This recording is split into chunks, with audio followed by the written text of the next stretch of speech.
What's poppin', you guys? How y'all doing this week? How y'all doing this month?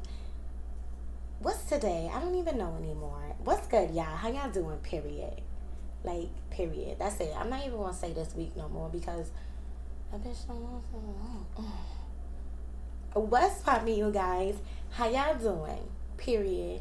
If y'all new here, my name's Ciara, and this is Self-Made Energy, where we want for nothing because we can manifest anything. You guys, I want to get into a cute little project that I saw on, I'm going to say it's Jonie.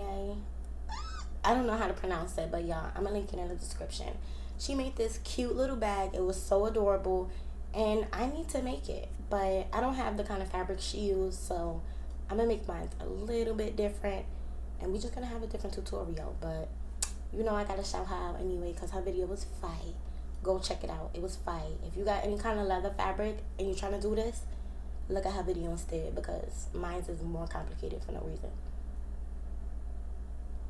But anyway, I also decided since I made this cute little bag, I might as well upcycle this little outfit I got from Fashion Nova because it was too big.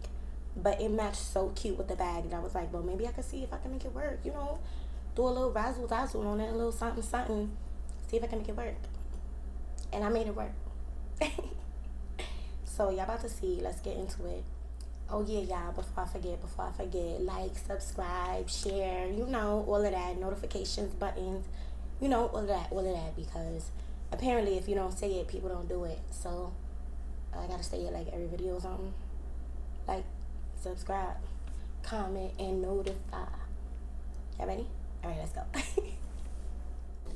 So, boom, that's what happened. The first thing I did was take my fashion fabric, some interfacing, and some lining, and I cut out 2 heart shapes in each fabric. And I guess the size is up to you, and I guess the shape is up to you ultimately. But we're going for a heart throb set, so a heart shape is what it's going to be. Once I was done cutting out my shapes, I took my fashion fabric and I put the interfacing on the back of it and ironed that baby on. And you're going to do that to both pieces of fashion fabric. And then I'm going to move on to placing the handle on the lining only at this point. So I'm going to take a marker, water soluble, something I can wash off, a sliver of soap, tailor's ham, anything. I don't care what you use. You just need something to mark where you want the handle to be. And you're going to cut a slight opening and just cut that circular handle out.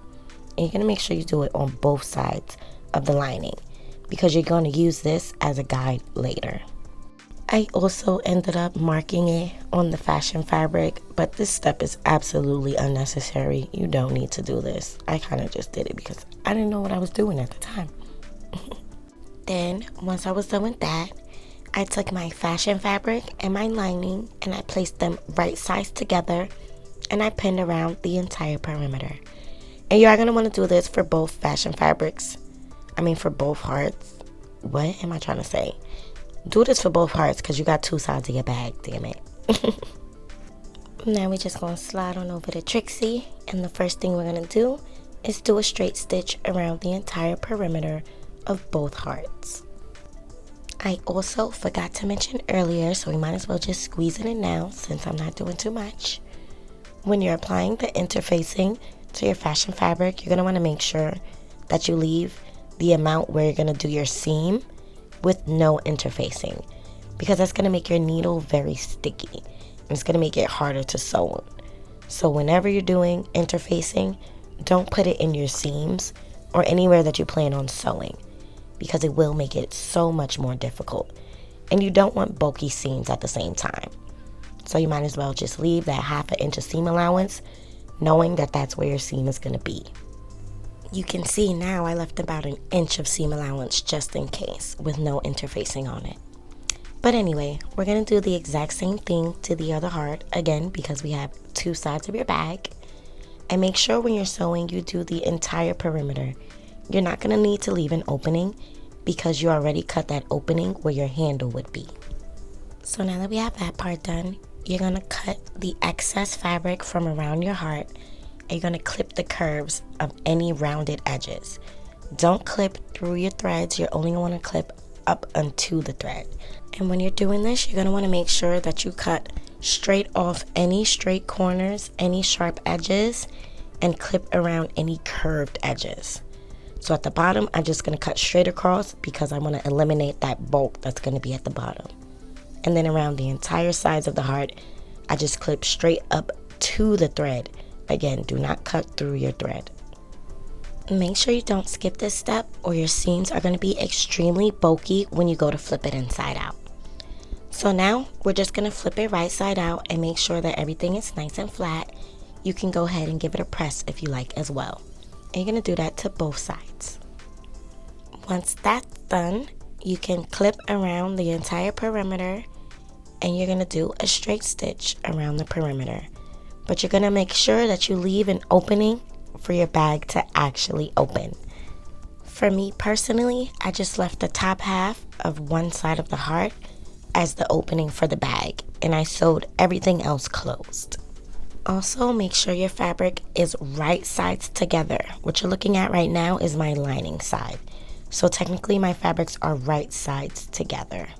This is very important because after this step, you're going to end up flipping the bag inside out again. And when I'm done with that, you can see that there's still some clips left. That's actually holding my bag closed because that's the opening of my bag. At this point, I want to worry about making sure the handles are correct and even. So I'm just going to pin them in place so they're not shifting around or moving around. And I'm going to do that very permanent cut to the fashion fabric. Remember, we already cut it out on the lining fabric, but now we have to make the matching cut on the fashion fabric. And this is a very permanent step. You cannot reverse it. You're probably going to have to start over if you mess it up here. So be very careful when doing this step. So now that that's done, I'm just going to flip my bag right side open and you're going to see what's up. It's looking pretty cute. It's looking pretty bomb. And now we have to go on to the last step, which gave me the most grief out of all of them. Finishing the inside of the handle. Lord, I probably should have did it with fabric glue or Fabri-Tac, or I don't know what I should have did it with. I probably should have just glued it down first, and then it wouldn't have been so hard to sew everything into place. But instead, I didn't clip it, I didn't pin it, I didn't glue it. I just wasted my time doing the tedious task of folding over these tiny little edges and doing a basting stitch by hand around the entire perimeter of the inside of the handle. And let me tell y'all, that was extremely difficult and tedious, and I would not wish that on my worst enemy. So y'all, just put some fabric glue and fold those raw edges under, and then you can go back in and do a straight stitch around the perimeter. And it's going to be perfect, and it's going to be crisp, and it's going to be clean, and you're not going to be stressed like me. But yeah, that baby is done. So let's get your little sneaky peekies on, and then we gonna slide right into the next thing, which is this cute little purple set I got from Fashion Nova. However, it is too big and the skirt is too long, so I'm just gonna make a couple adjustments so it fits me just right. And the first thing I'm gonna adjust is the length of the skirt. I wanted to make a little ruffle around the bottom, so in order to do that, I used the piece that I cut off and I just seam ripped that bottom hem so I could have more fabric. And once I was done seam ripping, I just split that piece in half. Because in order to make a ruffle, you need at least double the width of what you're actually sewing. So if your piece is 10 inches, you're going to need a 20-inch piece to do your ruffle.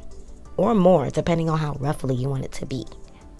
But yeah, I cut those pieces, I separated them at the seam, and I placed them all right sides together and did a straight stitch just to connect them so they could be one really long piece. And once that was done, I folded that piece in half, made sure the right sides were sticking out, and I did a basting stitch along that top half. Do not back stitch at the beginning or the end because you want to be able to pull those threads and create those ruffles by pulling on that bobbin thread. Make sure you're pulling those threads very gently or it will pop and then you'll have to start over. So definitely don't yank on that bobbin thread. And I wouldn't mess with the top thread at all, just the bobbin thread. It's way easier to maneuver. But anyway, we're going to take those ruffles and we're going to use the bottom of the skirt to see how long we need our ruffle to be. And once you figure out the length, you're just going to attach the ruffle at the end, making it a circle. And then you can pin that circle to the bottom of your skirt. And make sure when you're pinning and placing your ruffles that you place them very evenly throughout the bottom of the skirt, because you will be able to tell if they're too bunched in one spot and not enough in another. So make sure you spread them out very evenly along the bottom hem of that skirt. And then I just did a zigzag stitch along the entire perimeter of the bottom of that skirt, securing the ruffle in place. Once I was done attaching the ruffle, I realized that it wouldn't lay flat. It just kept sticking up and poking up. So I decided to do a top stitch around that bottom hem just to make sure that the ruffle would lay down. In order to do that, I just pushed the seam allowance up towards the skirt and did a top stitching along the seam allowance. So that made sure the ruffle would always be facing downwards and it wouldn't need to pop up. And once I was done with that, I was actually done with this skirt. It was exactly what I wanted. And I figured I'm not even about to mess with this top. I'm going to throw on a completely different top that goes just as well. And I'll save that top for another video.